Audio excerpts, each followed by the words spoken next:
J'ai vu qu'il y avait une console. Nous, on n'avait pas de console, frère. J'ai vu il y avait des jouets, des trucs comme ça. On n'avait pas de jouets, frère.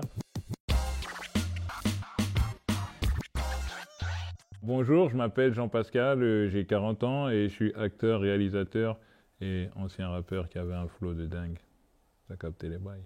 Ouais.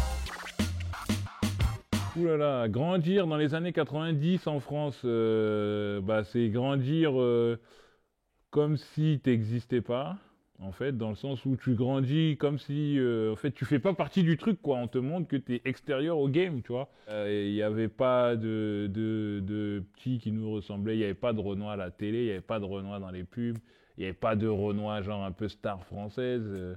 Les seuls trucs qu'on voyait, c'était les rappeurs.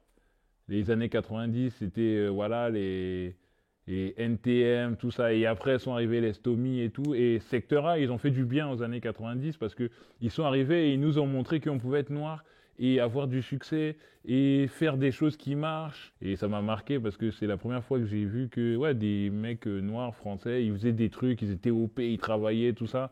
Et ça m'a marqué, quoi. J'avais un oncle qui s'appelait Boniface. J'ai toujours un oncle qui s'appelle Boniface, et qui était un petit peu en galère à l'époque et il dormait chez nous pendant un moment. Et je sais pas, il avait une belle écriture et il m'avait dit qu'il était écrivain et tout. Et je sais pas, je trouvais qu'il écrivait super bien, quoi. Il avait une écriture, tu sais, comme pendant la Révolution, la française, les gens qui écrivent, c'est presque de la calligraphie, tu vois. J'avais aussi un autre oncle qui était en galère, qui dormait un peu chez nous, qui s'appelait Raphaël. Et lui, il adorait la poésie, tout ça. Et il m'a un peu ouvert, il m'a un peu montré la poésie, un peu la poésie française, l'amour des mots, tout ça. Donc il y avait Raphaël, ouais, et Boniface. Ils ont influencé peut-être ma manière d'être et d'avoir confiance en moi. Quand tu grandis en tant que noir en France dans les années 90, c'est facile de te dévaloriser toi-même et de te dire que ouais, t'es nul, machin, tout ça. Et eux, ils m'ont peut-être donné confiance en moi, ils m'ont peut-être montré que j'étais pas nul, ils ont peut-être montré qu'il fallait être fort physiquement, enfin mentalement, tout ça. Et peut-être ouais, le fait que Boniface, il m'ait dit qu'il était écrivain. J'avais même dit à ma maîtresse, je me rappelle à l'école, j'avais dit à ma maîtresse, ouais, j'ai un oncle, il est écrivain et tout. Tellement j'étais fier et tout. Elle m'a dit, il a écrit quel livre? Ouais, j'ai bugué. Le livre je vais lui demander. J'ai eu beaucoup de difficultés, c'est normal. Je suis noir, je suis pauvre. Enfin, voilà. Donc, t'as pas les connexions, t'as pas le bon langage. Et il faut pas s'arrêter aux difficultés. Il faut avoir son objectif en tête et faire en sorte tous les jours que tu essayes d'atteindre ton objectif. Voilà, moi, je suis pas le plus talentueux, je suis pas le plus fort, mais en tout cas, je sais que j'étais déter quand j'étais jeune. J'avais pas de talent, j'avais rien, j'avais pas de thunes, j'avais pas de trucs, mais en tout cas, j'étais déter. C'est un peu cliché de dire ça, mais c'est la vérité en fait. Personne ne peut arrêter quelqu'un qui est déter. Personne. C'est pas des conneries, parce que si moi j'ai eu un César, je te promets, c'est que n'importe qui sur Terre peut avoir un César. Moi, je suis pas le meilleur, je suis pas le plus fort, je suis pas le plus truc, c'est juste que j'étais déter, c'est tout. Ma famille ne m'a pas soutenu. Ma famille, mes parents, je parle, hein. Mais c'est normal, en tant que, voilà, fils d'immigrés, eux, ils venaient d'Afrique, machin, ils arrivent, ils veulent... Ma mère, elle voulait que je sois conseiller à la poste. Elle m'a toujours dit ça, hein, tu as un BTS, hein, tu peux aller guichetier à la poste, hein, JP, qu'est-ce que tu fais? Je me rappelle un jour, mon père, il m'a convoqué, il m'a dit, mais attends, tu dis quoi en fait? Je dis, ouais, je veux faire des films, des trucs comme ça. Mon père, il m'a dit, attends, même les blancs là, qui veulent faire des films là, ils n'y arrivent pas. Alors toi, avec ta tête de noir qui connaît personne, tu crois que tu vas aller où? J'ai regardé comme ça, j'ai dit ouais, ok, vas-y. Et j'ai été, et voilà. Parce que en fait, je pense que mes parents, ils n'osaient même pas croire, en fait, ils n'osaient même pas rêver que c'était possible. C'est-à-dire que mes parents, ils sont arrivés dans un objectif de bon, déjà, je comprends pas. Ils sont arrivés dans un truc où, oui, il faut pas faire de bruit, il faut, voilà, tu vois, il y a un décalage en fait de génération. C'est-à-dire que eux, ils sont là dans leur trip, non, mais il faut pas déranger les gens, nanana. Alors que nous, on est nés ici et nous, on n'est pas du tout dans ce truc que pas déranger les gens. On veut la même chose que tout le monde. Donc il y a un décalage. Et donc moi, ce que j'ai réussi à faire, je pense que, en fait, c'était même pas dans leur imaginaire, tu vois. Et moi, je suis arrivé, je leur ai montré que oui, c'est possible.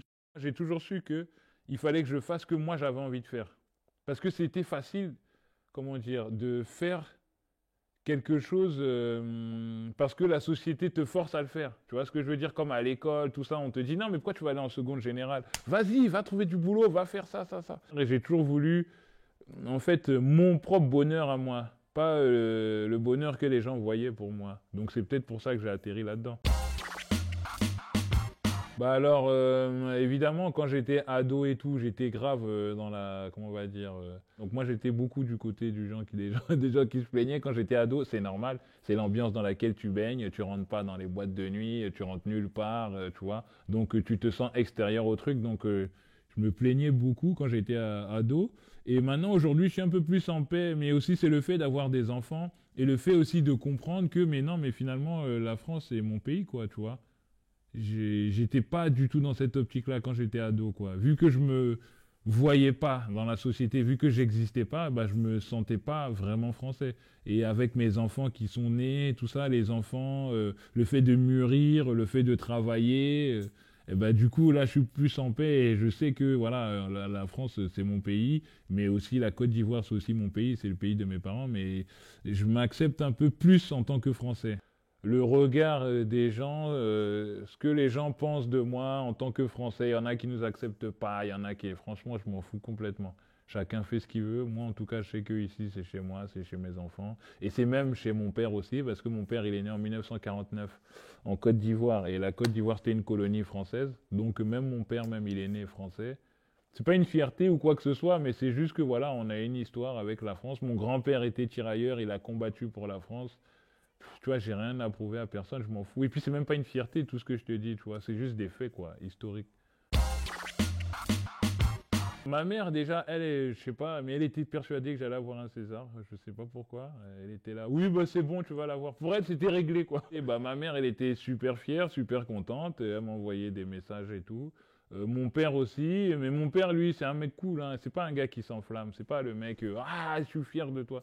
Mon père, il a dit, ah bah c'est bien, tout ça. Il est content, mais voilà, dans la mesure. C'est pas quand j'ai reçu le César que mes parents étaient fiers de moi. Mes parents étaient fiers de moi déjà avant. Quand je suis passé à Canal+, quand j'ai commencé à faire des trucs et à vivre de mon métier et tout ça. Mais la famille était très contente en tout cas. Et c'est ça qui fait plaisir.